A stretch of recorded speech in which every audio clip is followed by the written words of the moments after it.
for sharing those. I'm very much looking forward to reading your book on this topic, and also, grateful for your service, your public service to the Taiwanese government, which no doubt informs your thinking on these issues. On the question of the weak kind of intellectual foundation of the U.S.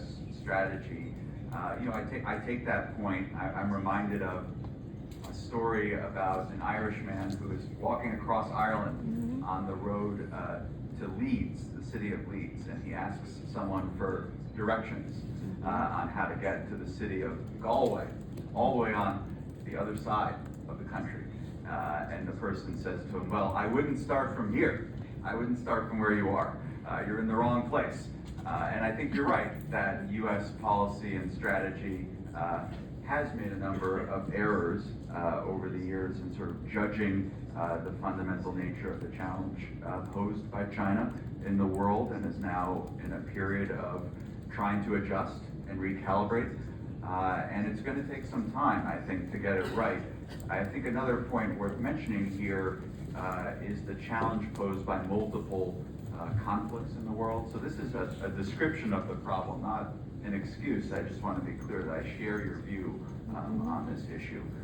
But when you look at the amount of time taken up by senior U.S. leaders focused on Russia and Ukraine, now focused on the crisis in the Middle East, now people starting to get more worried about the Korean Peninsula. And again, these are all allies, these are all partners of China. So who are China's partners in the world? It's Russia, it's Iran, and it's North Korea. These are not a great set of friends in terms of their governments and values and goals in the world. So China, I think, is pursuing a policy where it is seeking to cause great conflict and distraction for the United States along the periphery of Eastern Europe, in the Middle East, the Korean Peninsula, and possibly elsewhere. And the goal of that is to continue to buy time and to keep questions of the Indo-Pacific lower down on the focus of U.S. policymakers. So this is one of the fundamental challenges. Someone like Dave or my colleague Andy McCreadis, who've had senior U.S. government responsibilities, it's that the China question is always the next day's question, right? It's not at the top of the inbox, and you can push it off till tomorrow. You know that it's the long-term problem, but it's not today's problem. And when you keep doing that, right, you sort of find yourself in situations that you perhaps could have better accounted for and controlled to begin with. So this is just a description of how complicated I think it is in the world, but also that these other conflicts that we're seeing in Ukraine, in the Middle East, Korean Peninsula, these are related to the problem of how to manage U.S.-China relations, and they have a lot of implications for cross-strait relations. On the question of overreading China's ambition, I think this is a question of how you assess capabilities as opposed to intent. And so these are different questions, and it's easy to see the capability, but it's hard to decipher the intent. So it's hard to say what Xi Jinping is thinking, right? But you can look at a description of what China is doing. I agree with you that the One Belt, One Road is primarily an economic activity that may not be as strategic, but things that do worry me about China are its lack of transparency, in the military sphere. So its shipbuilding, its outer space development, its nuclear forces. These are things that do suggest, from a capability standpoint, a broader global ambition than just the territory of the cross-strait relation, for instance, or even extending beyond the so-called First Island chain. So we don't know what the intent is. We have to look at the capability, and the question is, how do we create greater understanding of the intent to prevent escalation or conflict?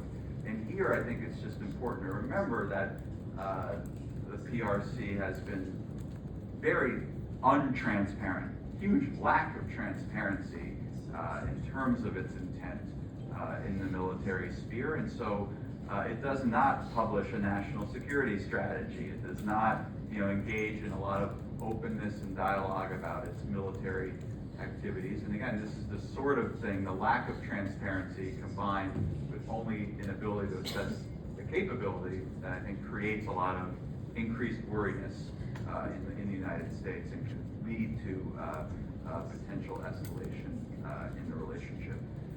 And I take your point on democracy.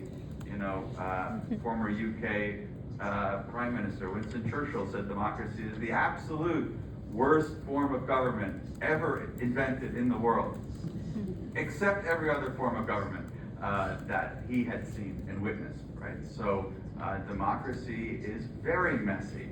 Democracy is prone to all sorts of political disagreements. Some are rather fundamental and substantive and can lead to conflict, right? But you need systems that are open, transparent, accountable, and can work for regular people and citizens, right? And when democracies do that, right, that is a huge challenge that it poses to authoritarian governments around the world. So the challenge, I think, both for the United States and Taiwan is how to make democracy function, how to make it work for people. Because no doubt the message from across the strait is that democracy is not the right form of government. Look at all that we can do in an authoritarian system that lacks those types of values. So we have to make democracy work in this regard. And it's hard. It's going to be difficult, and it's going to take time.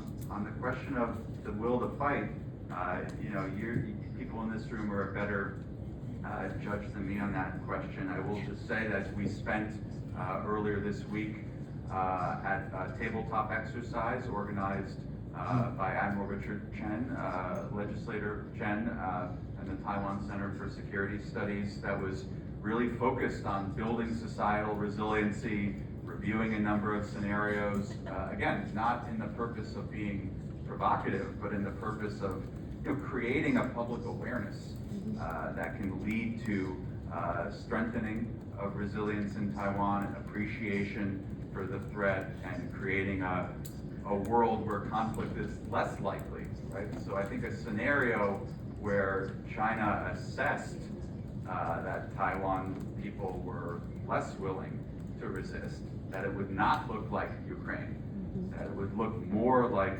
Hong Kong instead, that would be a scenario that was more dangerous and more unstable in cross-strait relations.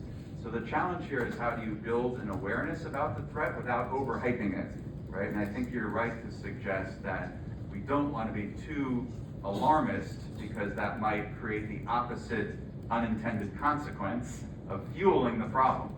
But at the same time, we can't be so complacent about it, or so worried about the Chinese reaction, that it doesn't allow us to be assertive. Anyway, this is a leadership challenge, so I appreciate your comments, and thank you. Thanks.